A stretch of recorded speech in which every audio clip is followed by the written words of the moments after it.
Hello students, welcome to the part 5th of the chapter life process. In previous video हमने respiratory system को समझ लिया था।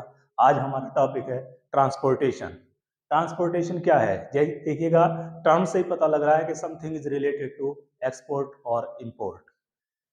जो हम फूड इंटेक करते हैं और रेस्पिरेशन में हम ऑक्सीजन लेते हैं, वो हमारी बॉडी के ऑल ओवर बॉडी में पहुंचाने के लिए एक मीडियम की ज़रूरत होती है जो जिसका काम ब्लड करता है। अब उस ब्लड को सर्कुलेट करने के लिए पूरी बॉडी में एक मेन ऑर्गन होता है जिसको हम हार्ट कहते हैं। आज मेनली हमारा टॉपिक जो है वो यही होने वाला है। तो सबसे पहले हम समझ लेते हैं transportation. Human beings, like other multicellular organisms, need regular supply of food, oxygen, etc. This function is performed by circulatory system. एक पूरा सिस्टम होता है जिसको बोला जाता है circulatory system and known as transportation. और सर्कुलेटरी सिस्टम में ही जो प्रोसेस होती है उसी को हम ट्रांसपोर्टेशन कहते हैं। Circulatory system of human consist of, उसमें तीन पार्ट होते हैं मेनली। ए पंपिंग ऑर्गन हार्ट, दूसरा होता है ब्लड वेसल्स जो ब्लड को ले जाने का काम करती हैं, जो हार्ट से निकलती हैं। वो दो तरह की होती हैं, आर्टरीज एंड वेन्स।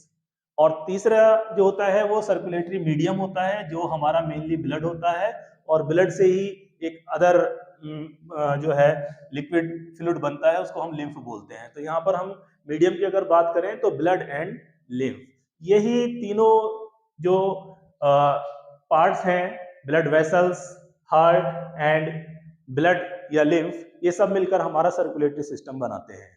तो सबसे पहले हम देखते हैं हार्ट को। देखिएगा, यहाँ पर हार्ट का एक डायग्राम बनाया गया है। इस डायग्राम को हम बाद में जो है डिटेल में करेंगे, समझेंगे। पहले हम इसके बारे में हार्ट के थोड़ा सा पढ़ लेते हैं कि हार्ट क्या होता है। वैसे तो ऑलरेडी आप हार्ट को जानते हैं, हार्ट के बारे में काफी कुछ आपने सुन भी रखा होगा। उर्दू में इसको दिल कहते हैं और हिंदी में हृदय बोलते हैं। शायरी में और कविताओं में, गीतों में आपने अच्छी तरह से सुन रखा है दिल के बारे में, लेकिन वो शायरी है या गीत हैं। आज हम इसके एक्चुअल जो फंक्शन है हार्ट का, जो उसके बारे में पढ़ने वाले हैं साइंस के व्यू से। देखिएगा, it is a muscular organ located in chest slightly towards the left in thoracic cavity. ये जो हमारी थोरेसिक कैविटी होती है, ये इसके बीच में स्लाइटली लेफ्ट साइड को होता है, और समथिंग इसका जो साइज होता है वो इतना ही होता है जितना ये हमारा फिस्ट का हो जाता है। Heart is main blood pumping organ of the body. अभी हमारे ब्लड जो हमारी बॉडी के अंदर सर्कुलेट हो रहा है, तो ये इसको पंप करने के लिए, ताकि ये सब जगह पहुंच जाए, एक प्रेशर देने के लिए जो मेन ऑर्गन है हमारी बॉडी का, वो हार्ट होता है।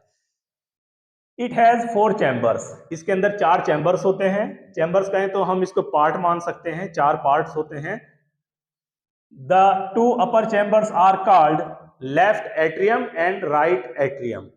अगर हम इस हार्ट को देख रहे हैं, इसके हम 4 पार्ट समझ लें तो ये वाला राइट एट्रियम एंड ये लेफ्ट एट्रियम, ये ऊपर वाले दोनों जो अपर चैम्बर हैं, ये और ये दोनों चैम्बर कहलाते हैं left atrium and right atrium.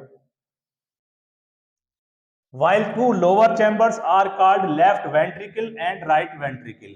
इसी तरह से इसके जो नीचे के जो 2 चैम्बर होते हैं, left ventricle and right ventricle. तो इस तरह से हार्ट में, हमारे ह्यूमन हार्ट में 4 चैम्बर्स होते हैं।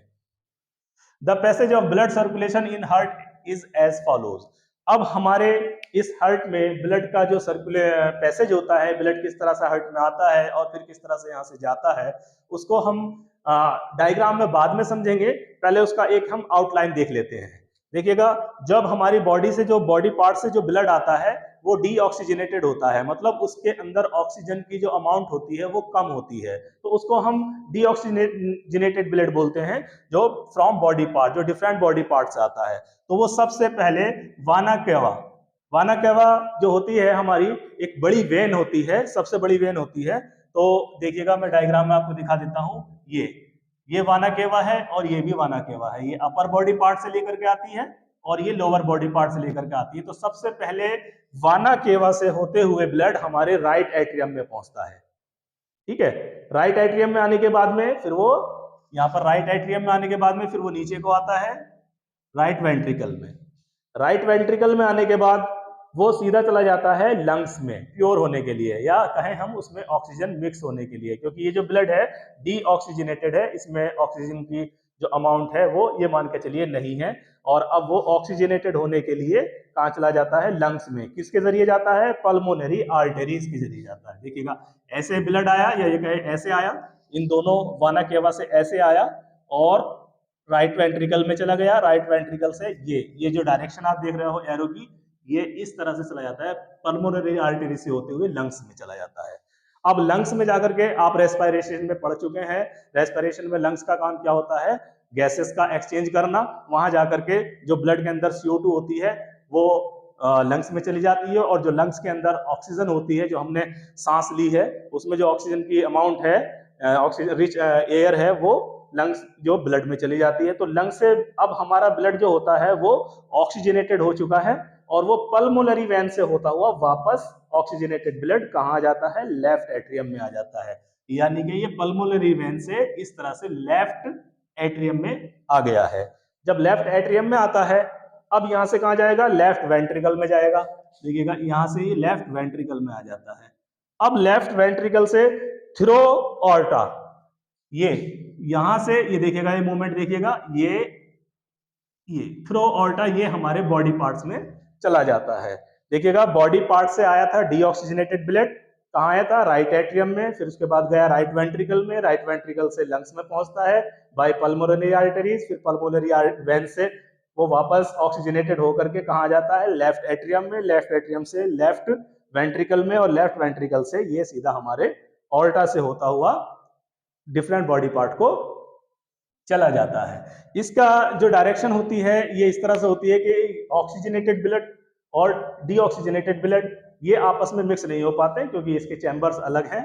यही हमारे हार्ट की जो है एक स्पेशलिटी है कि इसमें ऑक्सीजनेटेड ब्लड और डीऑक्सीजनेटेड ब्लड कभी भी मिक्स नहीं होते हैं। और ये जो अब हम इसको डायग्राम को देख लेते हैं ताकि हमें अच्छे से समझ में आ जाए। देखिएगा ये इसके अंदर वाल्व होते हैं, जो मूवमेंट डायरेक्शन जो होती है ब्लड की वो वन डायरेक्शन होती है, यानी कि ब्लड ऐसे आ तो सकता है लेकिन ऐसे वापस नहीं जाएगा, ये वाल्व बंद हो जाते हैं। इसी तरह से जब ब्लड ऑक्सीजनेटेड होकर के इधर आता है तो इन वाल्व से जब वापस ऊपर को नहीं जा पाएगा, सिर्फ आने का रास्ता है, ये वाल्व रास्ता बंद कर देते हैं। अब होता क्या है, देखिएगा जब अब इसके अंदर ये जो मस्कुलर है ये हमारा हार्ट, इसमें कॉन्ट्रैक्शन होते हैं। ये मान के चलिए ये जो मेरा हाथ है ये दोनों एट्रियम को दिखा रहा है, ये इसका लेफ्ट एट्रियम है, ये पार्ट राइट एट्रियम है, और ये जो मेरा नीचे वाला हाथ है ये दिखा रहा है दोनों वेंट्रिकल्स को। तो देखिएगा जब ये रिलैक्स होता है, ऊपर का पार्ट रिलैक्स होता है तो नीचे का कॉन्ट्रैक्ट हो जाता है, और जब ये कॉन्ट्रैक्ट होता है तो ये रिलैक्स हो जाता है। तो ये इस तरह की, जिसको हम बोलते हैं रिदम ऑफ हार्ट, ये तो जब ये रिलैक्स होगा तो ब्लड इनमें भर जाएगा, ठीक है, और जब ये कॉन्ट्रैक्ट होगा, जब ये कॉन्ट्रैक्ट होते हैं दोनों तो ये रिलैक्स हो जाता है नीचे का पार्ट, तो ब्लड यहाँ आ जाता है, और जब ये कॉन्ट्रैक्ट होगा तो ब्लड ऊपर चला जाता है, बॉडी पार्ट्स को चला जाता है। इस तरह की जो है ये जो है रिदमिक चलती रहती है वेंट्रिकल्स में और एट्रियम में, इस तरह से ब्लड मूवमेंट करता रहता है। तो आप समझ चुके होंगे, एक बार फिर से देख लेते हैं। Deoxygenated blood comes from different body parts through vena cava into right atrium, and from right atrium blood goes into right ventricle, and from right ventricle through pulmonary arteries the deoxygenated blood go to lungs, and from lungs after the oxygenated blood through pulmonary veins comes into left atrium, and from left atrium to left ventricle, and after contraction of the ventricles the blood go through aorta to different body parts। इस तरह से इसको आप अपने शब्दों में, अपने words में इसका जो है मैकेनिज्म पूरा लिख सकते हैं। तो अभी आप इसको कॉपी कर सकते हैं।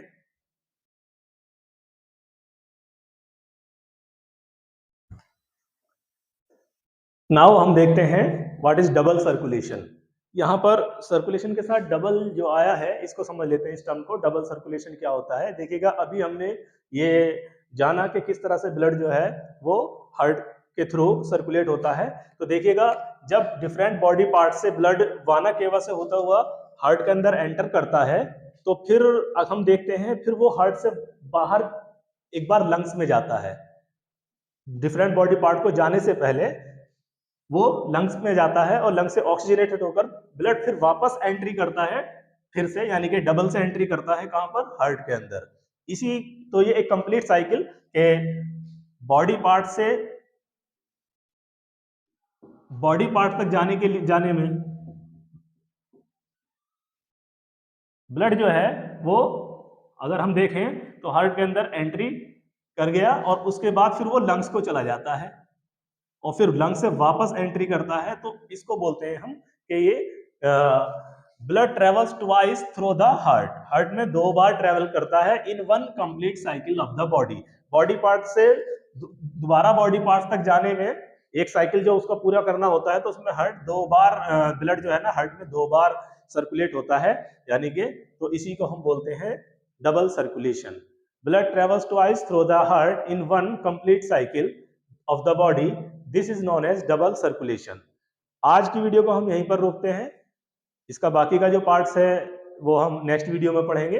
अगर आपको ये वीडियो अच्छी लगी है तो इसको लाइक कीजिएगा, शेयर कीजिएगा और हमारे चैनल साइंस फॉर स्टूडेंट्स 72 को सब्सक्राइब कीजिए और इसको अपने फ्रेंड्स के साथ, रिलेटिव के साथ रिकमेंड कीजिए उनको। मिलते हैं नेक्स्ट वीडियो में, तब तक के लिए थैंक्स फॉर वॉचिंग।